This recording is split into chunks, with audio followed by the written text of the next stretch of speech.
Good morning, gents. Morning. This morning we've got Hannes Bester from CRI and we've got Steve Turner with us.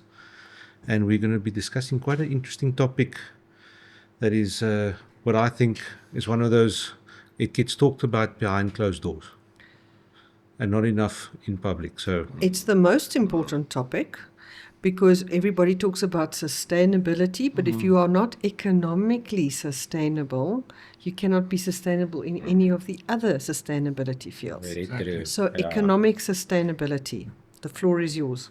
Okay.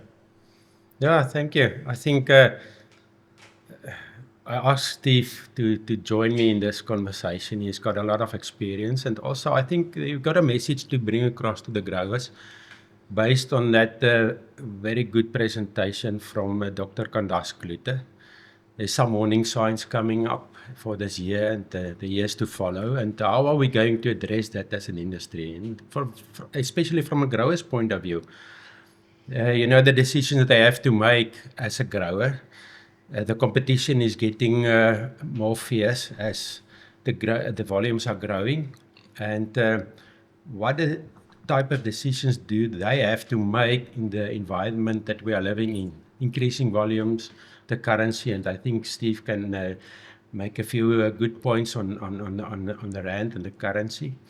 And also, from a packer's point of view, how do you decide what to pack and what not to pack, and what are the main drivers in profit? Because there's this misperception that the bigger the tonnage, the higher the profits, which is not the case. And how do we come to a point where we say we got to produce what is marketable and profitable? So yeah, I think that is what we want to achieve this morning. okay. Yeah, so to just jump straight in there, I would say, Hannes, Economics 101, growers look at their returns from the past years. And if you go and look at the detail, you'll see there's a lot of the smaller fruit, especially unpopular sizes. Sometimes they're oversized, but it's often more on the smaller sizes. Candace's data showed it.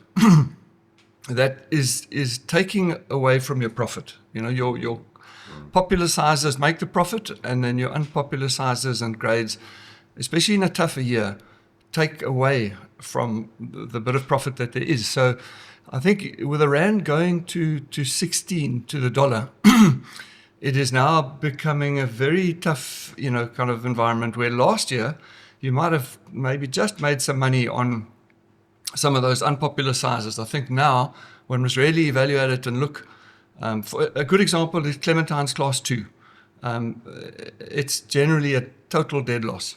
So why pack it in a box? There's often pressure from a grower and a pack house to maximize your pack outs. Everybody wants maximum pack outs, but it doesn't help if it's not adding to the bottom line. So I think that's where, I believe it's a really important thing to look at now. With the volumes growing so much, it's getting tougher. The rand is tougher. We're in a tough scenario. You must be sure before you do something. So what often happens is one will say, okay, guys, don't pack these sizes, that real small Class 2, for instance. And then some other exporter says, no, but they'll take it. And I think what I'd like to maybe just say there is, if that happens, then just make sure that you ask that guy, has he got a committed price on it? Because what you don't want to do is take this unwanted, unpopular stuff, put it in the market, and then it ends up just pulling the market down further, and you're getting a negative return. He might take his commission, but you're going to get an invoice for that fruit. You're not going to get money in your bank. So that's a big one for me. Is you'll get guys that will take it. Yeah, you can take it. You be the hero and you take it. But when it comes to payday, then it mustn't be Mayday. Then you must have a price on it, that you pay something adding value. If you're not going to add value, then don't do it. What is, if you've got to explain to somebody that's not in the industry, what is a pack out? How would you explain that?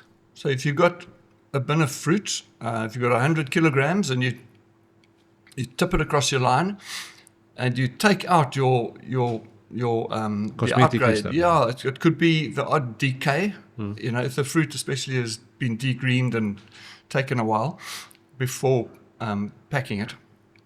You'll have the odd decay, but it's normally wind blemishes or hail marks or undersize, oversize. So that fruit cannot get into a box, which you packed for export or for local. So your pack out is your fruit that you've packed in a box. Okay.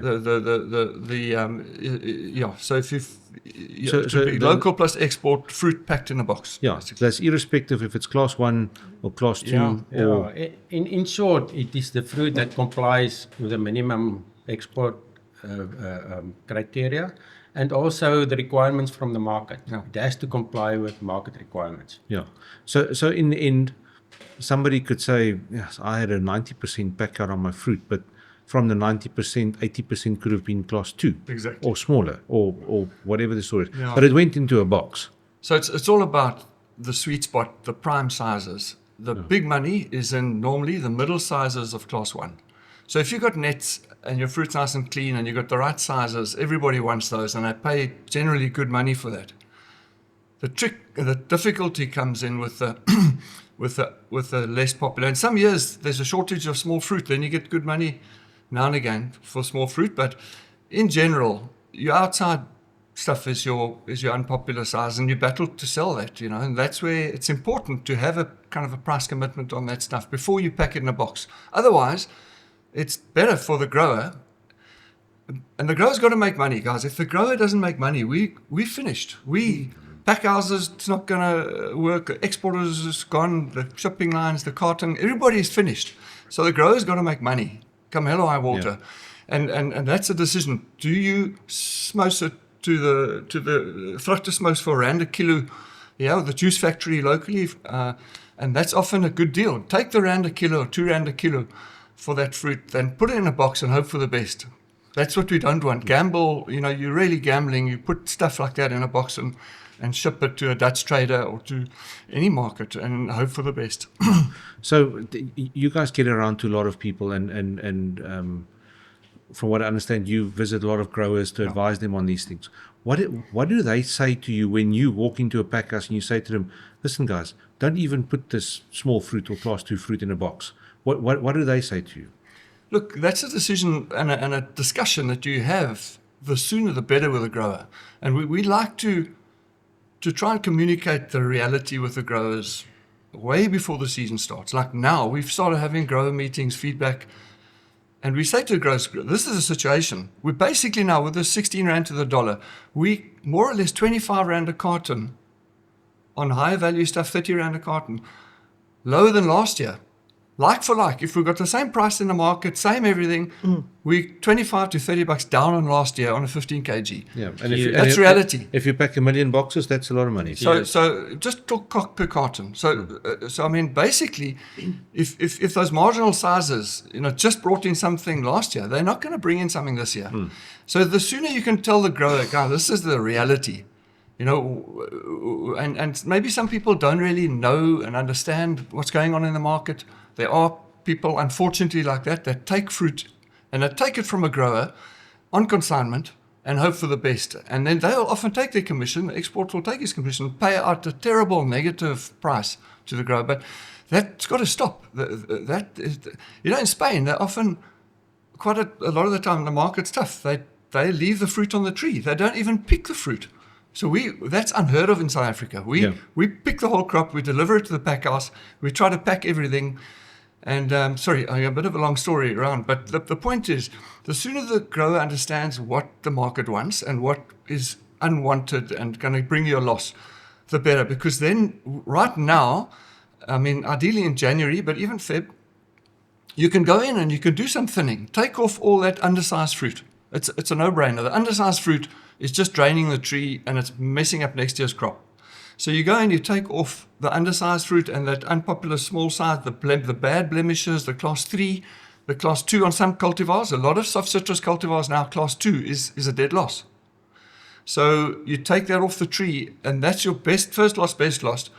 Because then, especially if you've got a heavy crop, then next year you've got a good crop again. But if you leave it all on the tree, and you pick it late, especially, then you mess up next year's crop. The tree, if there's a heavy crop this year, then next year is a light crop. So that's first prize. You take it off the tree. Second prize, at the time of picking, you chuck it out. into a separate bin, and that goes to the juice factory or to the smoker, whatever. Third prize is that it goes to the pack house. The pack house separates it, chucks it into a bin, goes to the juice factory or the smokes. And worst case scenario is you packet stuff in a box and it ends up getting bad money. So it's all about don't add costs to unwanted fruit. Cutting your losses Yeah. at the earliest possible convenience. Before it's a loss. Yeah. Yeah. Cutting your losses when take it off the tree. That sounds like such a good idea. Exactly. You're right. And to add to what Steve is saying, if you look at what happened last year, we had a very good year. Prices in the market was normally better, except where the market was oversupplied. And that is clearly shown by the benchmark studies. The price came down significantly. That's a warning sign for this year because now the rand is strong. The prices we expect hopefully will be the same because of the lower production in the Northern Hemisphere. So hopefully we will come into a fairly empty market. We hope. We don't know what to expect, but now also if you're not in that sweet spot with accounts, rather be on the larger size side than on the smaller side. There you lose about 5 to 10% lower income than your peak counts. But the small fruit is up to 30% lower than your peak counts. So exactly what Steve said. How often are you making a loss on your small counts? But that means that your peak counts have to subsidize the loss that you made on the small counts. And that is where crop manipulation comes in, to say, we got to spend money to prepare the crop. The bigger percentage of fruit in your peak counts, class 1, higher profit will be. But also what we've now spoken about, that a marketer might be taking the fruit and then the grower might end up with a bill afterwards. But for that thing to have gone to that market, there was already cost involved. There was a picking cost. There was a post-harvest chemical, Packing cost. wax applied, a box, a person cooling, shipping. Yeah. That thing has only just cost you money from day one. 100%. So you've got to know, we're horticulturalists, but our focus is to try and get it right on the tree. If you can really, the grower can make money per hectare. The number one thing making money for him is good quality, right sizes, good yield, sweet spot cartons, class 1, nice sizes per hectare. It's not about tons per hectare. It's about cartons of the sweet spot sizes per hectare. And then you start getting into your kind of a tougher scenario. So certain markets who know early is good and then it's fine. But basically, with soft citrus, what we've seen now, and we can predict it, it's going, I'll put it in writing, it's going to happen, is that basically from kind of May packing, fruit that's packed in May is arriving in the market in midsummer. It kind of from mid-June, July, August. Midsummer in Europe, in Northern Hemisphere, is full of summer fruit, cheap summer fruit. There's grapes, there's stone fruit, there's melons, there's everything. That's being grown there. Yeah, summer fruit there, Northern Hemisphere. We come in with our strawberries, berries, all the very berries, all that seductive stuff. summer fruit. So we come in with our Southern Hemisphere summer citrus, summer mandarins, and we're quite focused on mandarins, but the mandarins in particular, sales take a hell of a dip in midsummer. It's a fact. So that's the real danger zone. Is fruit arriving in the market in middle June, July, August, and the sales just drop dramatically. It's a fact. So you can stand on your head. That's going to happen again. So don't put fruit in a box that's going into that's not got a supermarket program on it or a kind of a home where you're going to get a viable return. Because what happened is often that fruit it doesn't sell. And the cold store stocks build up, and market, economics 101. If there's an oversupply and the stocks are building up, the guys overseas start getting panicky, and then the price just drops dramatically. So this is what's happened the last couple of years. You fill those cold stores up in midsummer. There's no sales, very little sales, and then it just messes up our late season, our golden boy, Nadorkot, campaign. always used to be a nice gap, and the market was empty. Now that gap is full and it's oversupplied, basically. And this is a critical period. So from kind of, I'm saying middle May, if you pack fruit in a box, you have to really make sure it's got a good home.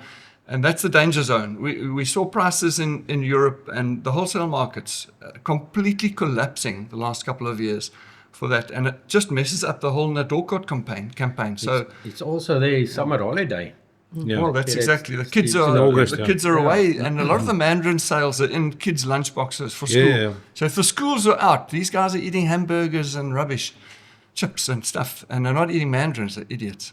And so yeah, it's crazy, but it's true, and it happens year after year, same story, and it's just getting worse. That fruit packed from kind of week 21, middle of May to week 28.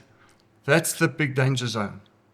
That we're concerned that fruit in that time don't send unpopular Are sizes. you talking about fruit arriving in that? No, packing in South Africa. Oh, okay. Packing middle yeah. May until call it middle of July. Packed. Don't pack class 2 unless you've got a price commitment on it and a good home for it. And PP grade is finished on most soft citrus. Then small class 2 is an absolute dead loss every year. So yeah, just don't do it. It's So crazy. what are those growers going to tell each other around the hunting ground fires? Well, I'd rather they get upset and talk about it now than they get a negative in their bank account. They have to pay in. They're going to pay the packing cost, and then they're going to pay in. Yeah. So that's not nice. Those discussions are much Yeah, but worse. they won't be able to say I packed so many tons this month. Yes, exactly. So what you actually, for listening to what you're saying, you're talking about a mindset shift. Yes. Yeah. In other words, you need to, long before the harvest is happening, you need to look at the trees and go, which of these are not going to make it? Which of these are not fit for journey? Which of them are not going to bring money in? And dump them at the earliest possible Exactly. convenience. Some of them, you dump them there in the orchard. Some, like oranges, you can leave it on the tree, pick it, and as quick as possible, separate it, send it to the juice factory, because you get money for that. Soft citrus juice, unfortunately, in most cases, especially in the Western Cape, small fruit, you get nothing for it. So in soft citrus, it's better to chuck it off on the tree. I mean, if you think about it, you're picking now, snap picking, and you're just chucking it, as opposed to later, you're going to pick it with a clipper, one for one with a clipper. The costs is crazy. And you're in peak season, so rather do it now. First loss is best loss. That's always the rule. We spoke Yes. about it in the past. Remember that 2 years, 3 years ago? The cost of picking a small fruit is the same as picking a large fruit. But you Crazy. have to double the amount of fruit to fill the same carton, picking and packing. So if you bring the cost of picking and packing into account, that difference between your pick counts and your book and counts is even bigger. So how do we manage the amount of small fruit you've got in an orchard? We've now said, well, take the small fruit off, but how do you... You thin it out. Yeah, early you on, do count, thin it you out. Yeah, yeah. can't.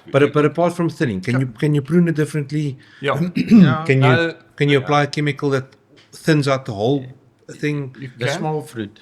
So first of all, there's not enough pruning, I believe. As the trees get bigger, a lot of growers are scared to prune. They're cutting away the crop, and they don't prune enough. And we end up, the trees get bigger and bigger, and then suddenly the tree's too big and your pruning is not correct. Then you've got to go in with a heavy reset pruning. And then you take lose a a big year- dip, you you lose take a year or almost what? a year or two. So we're not pruning enough, number one.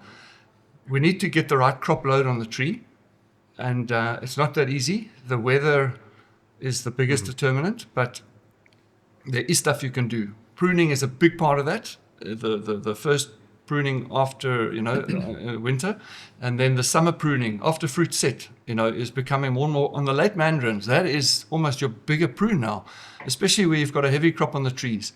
You do a big summer prune, and that's fruit thinning, because Yeah. you're cutting out the bunches, you're cutting out and because you want to aim at call it in certain areas, depending on up north 60 tons a hectare, in the Western Cape say 50 tons a hectare. And you do fruit counts, so you can see how many fruit you got on the tree, and then you know if you're on the right track. So it's about managing your crop load by pruning. There is chemical thinning, which is a little bit more risky, but it does play a role. It can be a role. played, and then the worst, the almost later then, is the hand thinning, which is a bit more expensive, but Yeah. it's better than not doing it. Exactly. Yeah. Also, growers come to a point where they understand the orchards. They know they can estimate better than they did in the past because there's a history for that specific orchard. So if you can make a good estimate on how many cartons, you know what is your cost. It's easy to calculate the cost per carton. And you know what is the expected FOB price. So net farm income at farm gate is approximately 50% roughly of your FOB price. So if your cost is higher than the potential income, you can make a loss. Yeah. Keep that carton Not here. can, you will. Yeah. But So- okay, we before we started, we said that our target audience for this talk is the decision makers. Yeah. Who should be the decision maker in this? Is it the farm manager? Is it the foreman with the pruning team? Who must be in the orchard to say this is what we're going to do now? The ideal situation is that the guys are empowered, that the owner empowers the farm manager to make these calls. If he understands economics 101 and he knows what his profit is and where he's losing money, he knows he's losing money on that small class 2s every year, then he must know. But if you've got more guys that understand what's going on and can make decisions, that take ownership, that's the ideal situation. But you also don't want too many chiefs into little No, unions. of course. I mean, you've got to manage, but we're obviously aiming at the decision makers, whoever it is. The grower is the owner. He's the ultimate guy that needs to understand and to have a policy with his farm manager. This is what he wants. And these financial people, Yeah. making the calculations. They are the people who got to decide whether to pay or not to pay, and how much money they want to spend in production and pruning and so forth. So they want to cut cost on those things. And in the end, that is costly. So rather pay more to get the right crop on the desired fruit sizes and specs and stuff. What can you do to increase your pack out percentage? Because that's the main driver of profit. Tonnage is Your important, your backout percentage on the right cultivars, the right sizes. on the right sizes and the quality. Yeah. Class 1. Yes. So the bigger percentage you get in that sweet spot, the higher profit. It's simple calculation. And it's not to say higher tonnage will give you more. There are case studies that show that 50 tons a hectare can, after pack out, with the 80% pack out, same number of cartons and a 70 tons per hectare with a 50% pack out. Yeah. And then you still suck with And all then that your- little fruit your which you cost- have to make a plan with. exactly. Your cost on producing that 70 tons and pick it and pack it is much higher than 55 tons per hectare. So last year, South Africa had a record crop of 203 million boxes of citrus exported. It's a lot of fruit. Is there stats available that said from that 203 million boxes, 20 million were class 2? Yes. Is that available? Yes. Or is just the big picture presented to the industry? The detail is there. Yeah. No, there's a lot of P grade that went last year. Some of it was in bulk bins that goes to a juice factory, and some of it is good, makes money. A lot of it made a loss. A lot of class 2 on certain cultivars and certain timings made a dead loss. So that stuff's all there. But do the growers ask for that? So many growers don't get enough into that detail. I think We need the economists like Candace or somebody to go and look at that stuff as an industry and say, it's a dead loss, guys. Every year, this is losing you money. Don't do it. For the last 5 years, Yeah. Cultivar X has lost money On consistently. certain sizes and certain timings, especially. we talk about the decision makers, so I think we want them to have a look at this presentation from Candace. We want them to hear the story, to make the right calls, and starting in the orchard, from the production side right through. How can we cut cost? Not many places where you can cut cost except where they spray some snake oils and stuff that means nothing. Yeah. And obviously protect their crop well against pests and diseases, get a good pack out. Think about the effect of netting, to increase your pack out percentage. That's one of the main drivers in making profit. So there are many ways to think about these things. You can cut costs by having a lower production on the tree with a better pack out. Cut costs just by doing that. So, yeah, and then it's a fine detail to manage the fine detail, productivity in the packyards, those sort of things. Palletization. How many mistakes are coming in through palletization? Wrong markings of the cartons. Wrong markings of the cartons is a big loss in the industry for years. It's simple. It's something that is a waste. So there are many ways to cut costs and losses, you know. Cut your losses. If you can condense it into a sentence. I think that is a punchline of Candace's talk, is to say, don't export a carton if that carton cannot pay the cost of producing that carton. The income cannot pay for the cost. So it's simple. When we were young and our parents told us not to do something, we tended to just ignore them. I see it with my kids. Pick up your stuff. No, I'll leave it there. But when somebody else comes and they tell you that, isn't it that we need to have more growers speak up about the successes they've got by implementing these things that the parent up there, the industry, is telling them to do?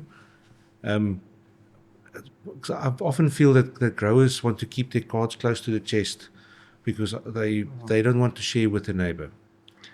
Yeah, there's some guys who have trade secrets and they've got a competitive edge. Yeah, obviously, Good, fine for them. But with most things, 90%, and this South African citrus industry is one of those amazing industries where the growers really have seen the benefit of working together and research done, good research. There's a lot of technical people around there that will give you good advice. For instance, don't put nets on certain cultivars in certain areas. Yeah. But that technical advice is there. People will share knowledge on that kind of stuff. But the economics 101 is determining, you know, it's a no-brainer. Don't put certain stuff in a box. It's easy decision. I think also, Gerard, you know, from a grower's point of view, every grower wants to make a profit. He wants to farm sustainable. He wants to be there next year and thereafter, and for their children to come to the farm and whatever. And the competition is getting more fierce as the volumes are growing. So sometimes they're making the wrong decisions and see how much they can export and how many fruit they can produce on the trees, you know, chase the tonnage per hectare and so forth. So, which is not always the right thing to do, but for them, it's to go for volumes and how much they can export and hope, you know, even the marginal counts. And there also, I feel, if you decide, is there a rand or 2 or 3 to make, also think of your losses. Bring into account your 1.5, maybe 2% losses that you will occur in the market, especially if in overproduction, that will be higher because the fruit will move slower, it will get old, the decay will be more, rind effects will be more. Bring that into your calculation before you decide to export those cartons. Yeah, open luck is a terrible strategy to run a business on. Yeah. You said something earlier that really intrigued me, and you were saying that when the market is not right and they know they're not going to make money, the Spanish people sometimes leave their citrus on the tree. Yeah, it happens a lot. That is something that our South Africans cannot even conceive. Can't do it. I really hope you never get to a point where the market is that bad that you think to do that. But it says something about mindset. It's like, don't try and make something that's never going to work. They're thinking that out. I'm just saying, find the middle ground. Don't go and pack for hell or high water just to pack to get it in a box because you're packing yourself out of business. Exactly. Yeah, it happened about 3-4 years ago where growers picked the fruit and they dump it for the for the cattle to eat and the I remember that, John. Yeah. I remember There's driving odd there. cases where it's happened here. It's odd. Yeah. It's Very odd. unusual. Yeah. But I'm concerned that that's going to get tougher with the rand where it is now. the volume's growing. Well, last year we grew at 25%. I know, it's a massive growth. 160 million to 200 million. That's, We must also add in that the previous year, there were some growers that sent the whole crop to juice because the price was so good. yeah. So And that juice market is not there anymore. So yes. I think we're on enough edge kind of situation. We have to really be careful and be responsible Yeah. now. So stop and think before you just jump into action and think that the action is the solution. Yeah. Yeah, and also pay attention to the fine detail, market access requirements, marking of your cartons. We spoke about that. Pay attention to that. We cannot afford to lose any markets because of negligence on our side. Basic mistakes. Basics. Get it right, I've got another question, and we've mentioned mandarins quite a few times because I think that's one of the key income generators. But oranges and lemons and grapefruit do the same principles count there? And I've got another question. Absolutely. Okay, so my second question is there something that can be done with this class 2 fruit or smaller fruit apart from sending it to hawkers or flooding our supermarket shelves with it? Is there processing that can be done with it that could bring an additional income for the growers for that fruit? Gerald, if you can figure out something, you'll make a lot of money. Yeah. There's good opportunity. The juice factories' machines don't like the small sizes. So Okay. we need almost a new think on that. And I don't know. It also depends on the season. Some seasons there is a market, even some years there's only a small market, low prices, but it depends on the season and so on. But like 2 years ago, there wasn't even a good price for lemons. Last year was an excellent price. Juice price was good last year for lemons. So it depends on the season. What was it? It was apples. Was it Pink Lady that ran that thing with the apples in the tubes, where they marketed as lunchbox apples, and they were packed in a tube and they were Almost sold- like tennis balls are sold Yeah. in a see-through tube. They were doing that with apples. But now, of course, then there's always they have to fit exactly. Yeah. And, the sizing is always an issue. But, innovative marketing is always something that people can look into. But I think your point is start with the pruning and make sure that you don't ripen stuff that is not going to actually bring you money.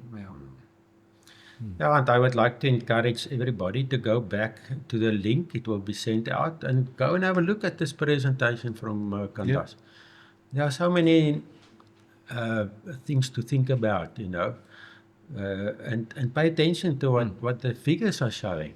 But It's also- not thumbs up stories. It's based on benchmark values there. So But also there's a couple of simple principles that can be done. Like we've spoken about many, and I've happened to see it when I was with you guys in the orchards. Like keep the skirts up, don't let fruit touch the ground. Basics.